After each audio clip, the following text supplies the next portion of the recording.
Ukrainian forces conducted an airstrike on a house in Russia's Kursk region, believed to be used by Russian military personnel, including drone operators.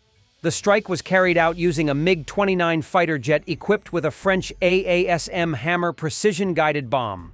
A video of the operation was published by the Sonyashnik Telegram channel, which is affiliated with Ukrainian military aviation. According to OSINT analyst Dominic, the targeted building was located in the village of Glushkovo. Ukrainian intelligence had identified the presence of Russian drone operators inside the house. Our eyes observed enemy UAVs being launched from the house. So, dear occupiers, using weapons against the armed forces of Ukraine can have explosive consequences, the channel's post accompanying the video stated. Footage shows the bomb striking the building with high precision, destroying it. The strike was guided by a Ukrainian reconnaissance drone monitoring the location. The accuracy of the hit was enabled by the modular guidance system of the AASM bomb. Similar to US-made JDAM kits, the French AASM converts conventional freefall bombs into guided munitions. Unlike JDAMs, the French AASM includes a rocket motor, extending its range. Depending on launch altitude, it can strike targets from 15 kilometers to as far as 70 kilometers. There are two versions of the kit: the Hammer 250, designed for 227 kilogram Mark 82 bombs, and the Hammer 1000 for 908 kilogram Mark 84 bombs. Tests of the Hammer 1000 were expected to conclude by the end of 2024. It took French defense firm Safran nearly 4 months to adapt the AASM modules for Ukraine's MiG-29s. Since 2023, France has supplied several hundred of these kits to Ukraine, following modifications to make them compatible with both MiG-29 fighters and Su-25 attack aircraft. In 2024, France surpassed its planned production of AASM kits by nearly 40%, delivering 830 units. Reportedly, the video shows Ukrainian Mi-24 helicopters carrying out airstrikes on Russian positions.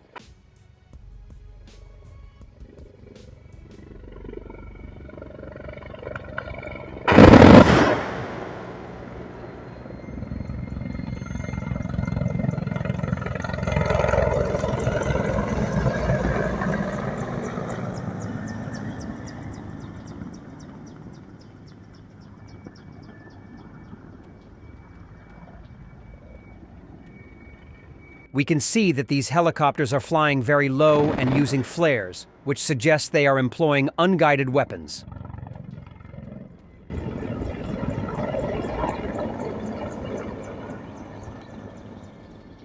Ukrainian blogger Sharp Hat on Russian motorcycle assaults. The pressure of the Russian troops in the Donbass is noticeably increasing. Assaults on motorcycles are actively used. This is far from a new tactic. It involves great losses, but it still has certain results. To counteract Russia's expanded use of motorcycles, Ukraine has decided to use drones to mine roads with PFM-1 anti-personnel mines. The 40 grams of liquid high explosive in this mine apparently has a decisive effect on motorcycle wheels. For example, 20 motorcycles are riding, some of them are destroyed by artillery, some by drones. Someone is eliminated by mining, and someone else is still taken out by our infantry in a gun battle. But several motorcycles still have a chance to jump into the landing. Behind them is another group of the same type, then more and more. The bulk of these bikers are suicide bombers, but apparently they are completely satisfied with this. 12th Azov Brigade drones spotted a motorcycle nearing Defense Forces lines. 2 Russian soldiers hit by fragmentation munitions abandoned it. One fled briefly before elimination, following his comrade's fate. Donetsk District. In recent months, Russian troops have been increasingly seen using motorcycles, especially dirt bikes and quads, on the battlefield. While it may seem unconventional, there are clear tactical reasons behind this shift. First, motorcycles offer speed and mobility, allowing small assault groups or reconnaissance units to move quickly across rough terrain, especially in areas where heavy vehicles would be slow or vulnerable. They're also harder to detect by drones and harder to hit with artillery due to their speed and low profile. In the face of Ukraine's strong drone surveillance and precision strikes, staying mobile is a key survival tactic. Additionally, With rising losses in armored vehicles and logistical strains, motorcycles offer a cheap, expendable alternative for fast strikes, scouting, and hit-and-run tactics. However, while they provide agility, motorcycles offer little to no protection, making them a risky choice in open combat.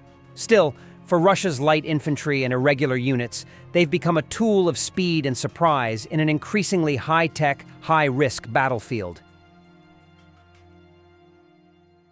On the Kinburn Spit, Ukraine's 801st Special Marine Detachment unit struck and destroyed Russia's newest electronic warfare system, Black Eye, recently adopted into service. The battle for Kinburn Spit, a narrow strip of land at the mouth of the Dnipro River, has become a key flashpoint in the war. Strategically located, control of the Spit allows for artillery strikes on shipping lanes and positions in southern Ukraine. Despite being small in size, the area has seen intense fighting, with Ukrainian forces launching amphibious raids and drone attacks to dislodge entrenched Russian troops. It's a brutal, ongoing contest for a piece of land that holds outsized strategic value. Russian Duma Deputy Borodai admitted Russia brutally kills Ukrainians for rejecting the Russian vision of the future and Russian world, not for alleged Nazism or Donbass defense, per reports. That is why the war is so bloody and brutal. Because we consider them traitors, with absolute justification. They betrayed our common ancestors, our common values, our common history, and our vision of the future. Because in our vision of the future, we must live in a united country. And we should have shared interests. This is one land. But for them, no. They have their own vision of the future. Pressure is rising in the Senate. Senate Majority Leader John Thune warns Putin, no serious ceasefire proposal equals new sanctions coming. Bipartisan support grows for a bill imposing harsh tariffs and sanctions if Russia refuses talks or attacks again. Russian media. Bar's Sarmat Center launched serial production of anti-drone rifles and vehicle-mounted EW systems to jam Ukrainian drone signals. As drones become a major factor on modern battlefields, the development of anti-drone weapons has accelerated rapidly. Militaries worldwide are deploying technologies like jammers that disrupt drone communications, laser systems that can destroy drones mid-air, and electromagnetic pulse devices to disable drone electronics. These countermeasures are designed to protect troops and critical infrastructure from increasingly sophisticated and swarming drone attacks. The race between drone innovation and anti-drone defenses is now a key battleground in modern warfare. Artillery crews of Ukraine's 122nd Territorial Defense Brigade have been equipped with Czech 152mm wheeled Dana M2 self-propelled artillery systems. The brigade reported that personnel are currently undergoing training to master the new equipment. A typical exercise involves moving to a firing position, rapidly deploying, receiving target coordinates, calculating the number of rounds, and opening fire. According to the troops, the DITA is highly effective, and they are eager to test its capabilities in combat.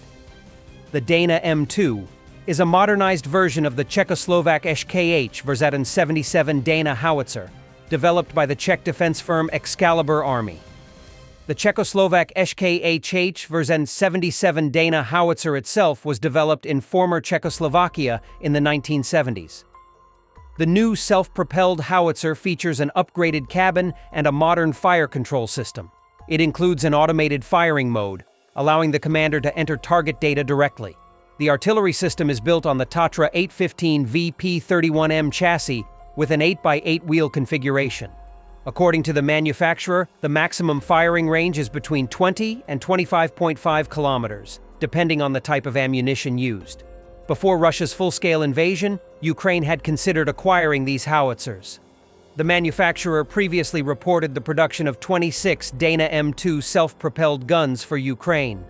In 2020, it was revealed that the contract for purchasing the Dana M2s from Czech firm Excalibur Army had been signed in 2018.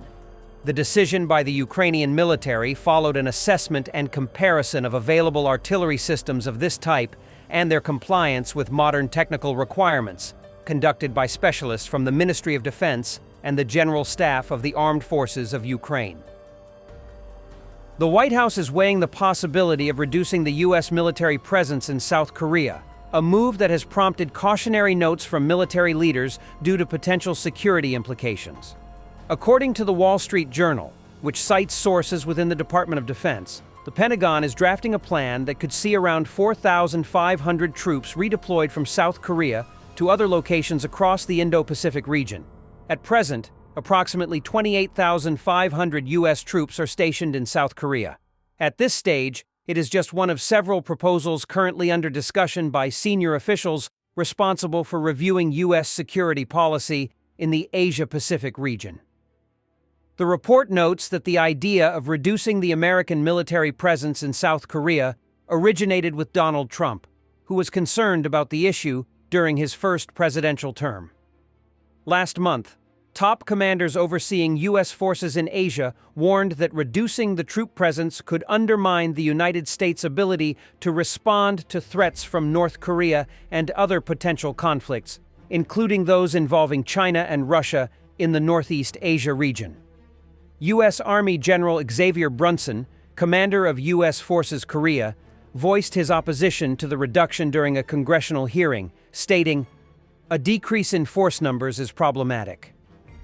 This assessment was echoed by Admiral Samuel Paparo, the commander of U.S. forces in the region, who stated during a U.S. Senate Committee on Armed Services hearing on April 10th, "This would fundamentally reduce our ability to prevail in the event of conflict."